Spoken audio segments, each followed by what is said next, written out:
మన ప్రియ సహోదరుడైనటువంటి పౌలు కూడా రాసినటువంటి పత్రికలు కొంత కష్టం ఉన్నాయన్నాడు. నేను తీర్థకి నేను రాసుకొని చెప్పడం నాకు రాదు, అందుకని అంట విరిగిపోతు బరువు వచ్చిన చెప్పలేదు ఏదో కింద పత్రికలో ఆఖరైతే 15 వచ్చింది. మరి ఇన్ని గొడవ పెట్టుకున్న మన పాటలు అయితే పగబడతారు. ఏది మనం ఏం డిస్టర్బ్ చేసుకున్నాం పగబట్టేసుకుంటాం. కానీ ఇద్దరికి పగలేదు చూడండి. నన్ను ముఖం గద్దించాడరా, జనం ముందర గద్దించాడరా, నన్ను చీప్ చేశాడరా, నేను ఎప్పుడు పేరు గారు మనసులో పెట్టుకోవాలి. అదే పరిశుద్ధాత్ముడు. కానీ పౌరులు ఎలా కనపడుతున్నాడు చూడండి, మాటలతో ఎలా కనపడుతున్నాడు చూడండి.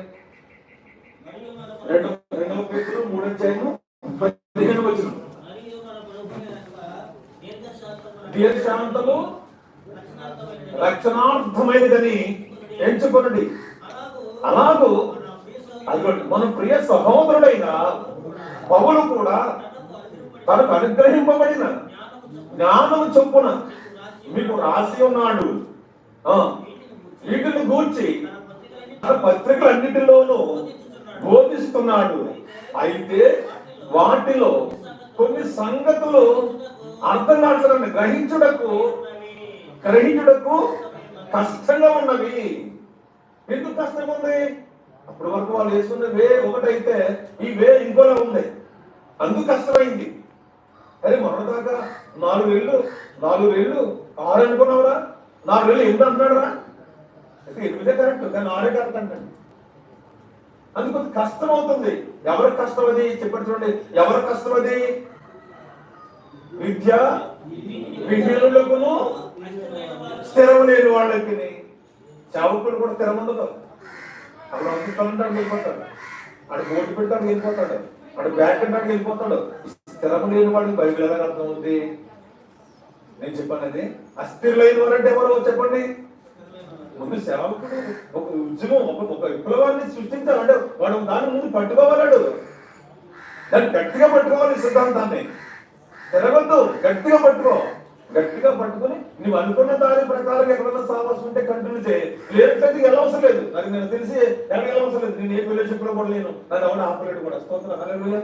ఒకవేళ సేవ చేద్దాను, ఒకవేళ RSS గానీ నేను హిందూ పరిషత్ వాళ్ళు గారు వచ్చారని మానేస్తాను, నాకు అభ్యంతరం లేదు. చేయించుకోడు పైన ఉన్నాడు అంతే. నేనెందుకు దెబ్బలాడాలి? నేనెందుకు కొట్లాడ పెట్టుకోవాలి? నేనెందుకు 10 days ధర్మం చేయాలి? నేనెందుకు వాళ్ళు అడుకోవాలి? ఇది బైబిల్ సిద్ధాంతం. ఇది బోధిస్తే చెప్పమన్నాడు, వెనకపోతే దులిపేమన్నాడు. అది పట్టించుకోకుండా గడ్డలు పట్టుకుని బదులు అంటారండి.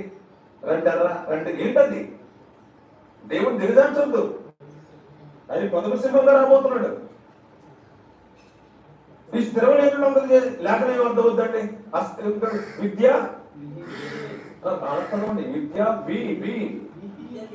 విహీనులంటే అర్థం. విద్యా విహీనులంటే అర్థం ఏంటి? మీరు ఎలా చేసుకుంటారు? చదువులేరు అనుకుంటారు. చదువులేరు అర్థం ఏంటంటే చదువుకున్నాడు అర్థం లేదు. బైబిల్ విద్యా విహీనులు అంటే చదువు ఎక్కువైపోయింది పిచ్చోళ్ళని అర్థం ఉంటుంది.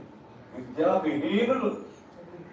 విద్యా హీనుడు అంటే చదువులేనుడు. విద్యా విహీనులు అంటుంటారు.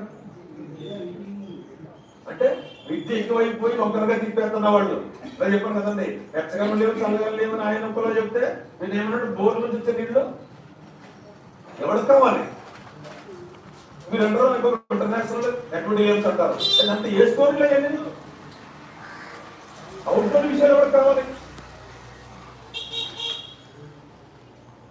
నేను ఎవరు తప్పట్లేదు. ఆత్మ సంబంధంగా ముగించేటప్పుడు ప్రజలు పశ్చాత్తాపం వస్తుందా లేకపోతే ఉప్పవుతున్నారా?